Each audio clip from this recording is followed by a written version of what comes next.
David Berkowitz, a name that haunts the history of American crime, is infamous not only for his brutal murders, but also for the strange stories he created to justify his actions. However, in the end, his story is one of loss, madness, and inexplicable crime. The beginning of a monster born on June 1st, 1953 in Brooklyn, New York. David Berkowitz was not a child raised in a nurturing environment. His mother, a young Jewish woman, was unable to raise him and decided to put him up for adoption at an early age. The family that adopted Berkowitz was unable to provide him with the love and attachment a child needs. These emotionally deprived years formed a psychologically unstable foundation for him. However, no one thought that a child raised in loneliness and a sense of abandonment could grow up to be a brutal killer. Nobody knew that the first signs of madness had begun to take root in his mind from an early age. The journey of violence. Before becoming Son of Sam, Berkowitz's abnormal behavior started showing in his teenage years. Acts of aggression toward others, vandalism, and minor violent actions were just the first pieces of the criminal puzzle he was about to complete. Although no one realized the danger behind his actions, for Berkowitz, these were just the first steps in a bloody journey. Bloody Nights. In 1976, when everything in Berkowitz's life seemed to have descended into darkness, he decided to take an irreversible step. His first victims were young women, dating their boyfriends in parks or quiet areas of New York. Berkowitz didn't choose any particular reason, it was just to satisfy his craving for fresh blood. With his .44 Magnum, he stealthily approached the couples, shooting them without mercy. The gunshots echoed in the dark night like a declaration of war on the safety of the city. One of the strange features of these murders was Berkowitz's absolute indifference. He didn't touch the victims after killing them. Everything he did was just a cruel game. However, not long after these strange murders shocked the city, the police couldn't find any specific clues to track the culprit. Each murder occurred without any warning signs, like a nightmare that stretched through the dark nights of New York. July 29th, 1976. One hot summer evening in New York, two young people, Donna Loria and Michael Mele, were sitting in their car parked on a quiet street corner. The atmosphere was silent, with only the dim lights of the city reflecting on the windshield. Suddenly, a loud bang shattered the stillness of the night. Donna was shot in the head and fell to the ground, dying instantly. Michael, though injured, managed to survive. Other cars on the road only saw the headlights of the attacker speeding away into the darkness. David Berkowitz had successfully committed the crime without leaving a trace. October the 23rd, 1976. A month later, on a cold evening, Christine Freund and John Deal were sitting in their car, chatting like any other young couple. They had no idea that a predator was lurking nearby, waiting for an opportunity. Berkowitz stood behind the car, holding his gun, and aimed directly at the couple.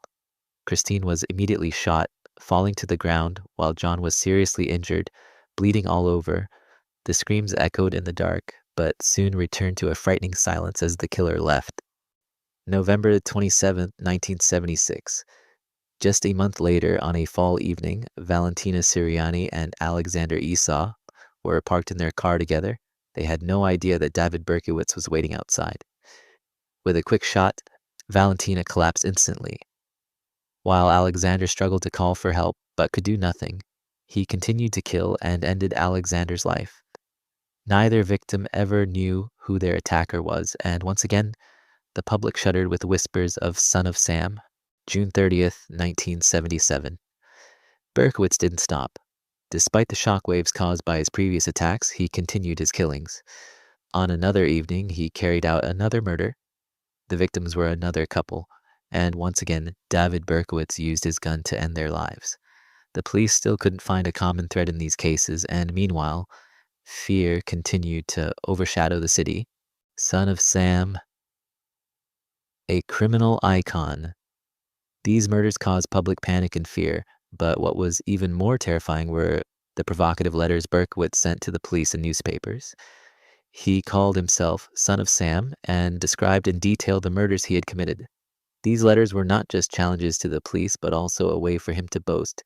showing his enjoyment in seeing the fear and confusion he had caused.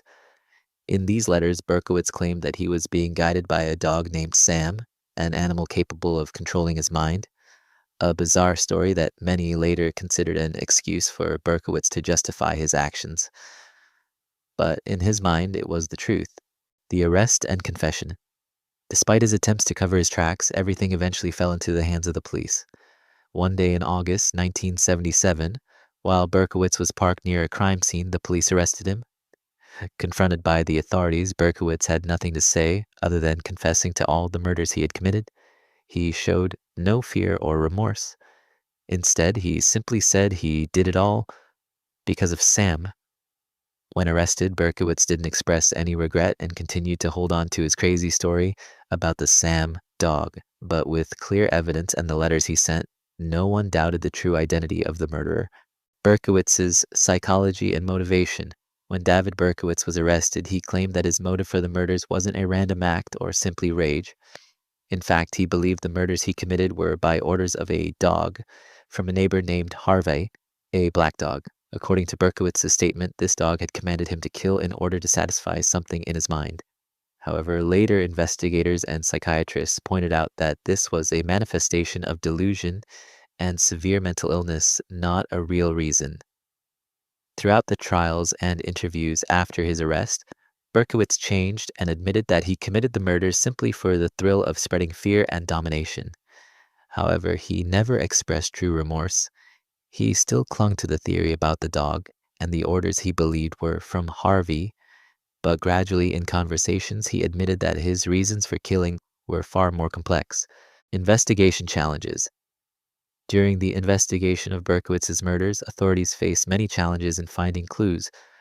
While there seemed to be a connection between the murders, there was a lack of direct evidence, especially since the victims had no clear relationships with each other. The police struggled to uncover the motive behind the killer's actions. The letters Berkowitz sent to newspapers and the police further confused and heightened public tension. However, a crucial factor that helped the police catch him was a witness who saw a car matching the description from previous crimes. After searching the surrounding area, the police discovered Berkowitz's car, and from there, they traced him, Berkowitz's changing confession. When arrested, Berkowitz stated that he committed all the murders due to delusional instructions from his neighbor's dog. However, after being incarcerated, he changed his story and admitted that his motives were much more complex. He acknowledged that the murders were not only because of delusion, but also driven by a strong urge from within, with a fascination for spreading fear and cruelty. Gradually, in post-arrest interviews, Berkowitz expressed frustration about the excessive attention he received.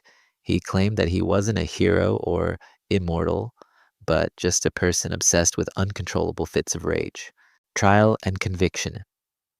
David Berkowitz was sentenced to life imprisonment for his crimes.